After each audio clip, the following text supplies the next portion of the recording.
Wow. Now, this is an imaginary threshold, and as you walk from that space into this space, you're leaving the area about the 60s and entering the area about Woodstock. The Woodstock Festival.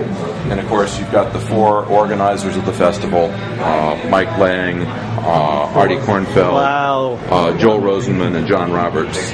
And the influences, the band, Bob Dylan, they both lived, the band and Bob Dylan lived in Woodstock. So did Van Morrison, Jimi Hendrix, and Janis Joplin had places up in Woodstock. They lived? A lot of the musicians at the time lived up in the village of Woodstock, which is about 65 miles north of here. Right. And the original concept for the festival was not a festival.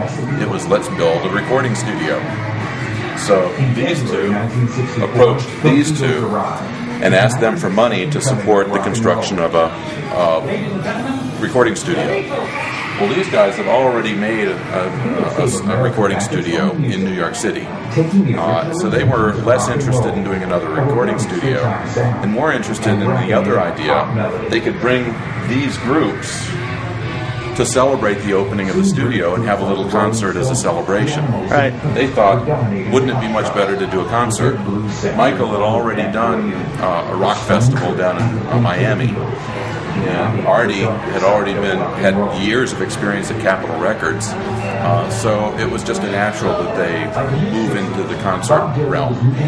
They didn't have enough space in Woodstock. They looked in Saugerties, the next town over, ran out of room there, found a place in Wallkill, actually Middletown, near the shopping mall, where the shopping mall would later be built.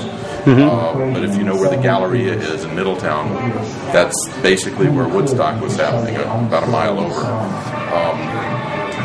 They had the permits, they were starting construction, they advertised all over the country. In fact, Artie got radio coverage, radio advertising all over the country for Woodstock.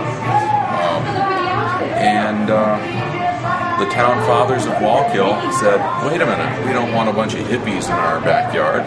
So they revoked the permits.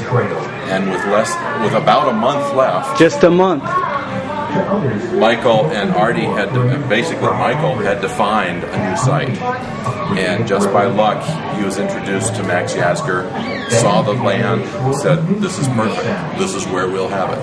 And in less than a month, they assembled the stage. They tried to put up the fence, tried to put up the ticket booths. Of course, you know the history. The fence and the ticket booths never got finished. Right. It became a free concert, and everybody heard about it, and 500,000 people converged. Probably another 500,000 or more were on their way and didn't make it. And couldn't make it. Couldn't make it because the roads were so clogged. But that's in a nutshell why it's called Woodstock when it was held 65 miles away from the town of Woodstock. It was held in Bethel.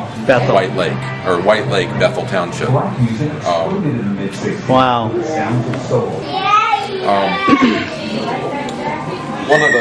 The magic bus. One of the high points of the museum for a lot of people is our magic bus. Magic bus. It's modeled after Ken Kesey's Merry Pranksters buses. Wow. It's not a direct copy. It's a brand new design.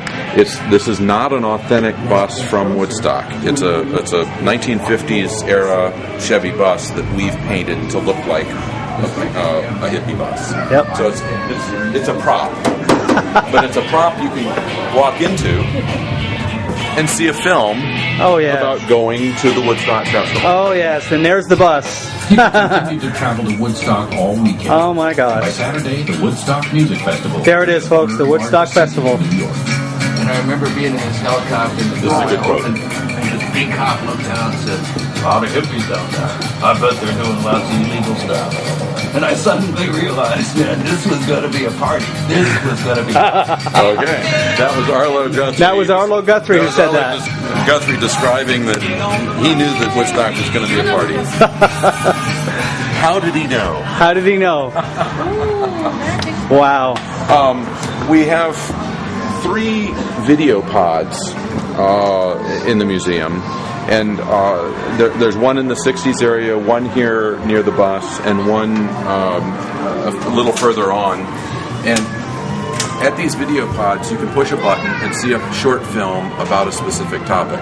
For instance, this one has films about the idea of Woodstock, the location, how was the location chosen, how were the performers chosen and booked, and how was the movie, the Woodstock documentary, produced. And it's good detail, it's good, great interviews with the people who actually did these things. So it's a good way to learn about those specific topics. Wow. And they're wonderful short films that were produced specifically for the museum. All right. And the VW, Love Bug. You gotta have a love bug. It's funny, you may think that it's kind of a cliche about everybody at Woodstock having a school bus painted psychedelic or a Volkswagen, but you look at the pictures. Yeah, there were a lot of Mustangs and GTOs, a lot of Corvairs and Malibus, but I think the dominant vehicle was either the Volkswagen or the bus. The Volkswagen bus or the school bus. You see a lot of them at Woodstock. Oh, yes. And it wasn't a cliche. They actually were driving them. They actually did a lot of them were decorated.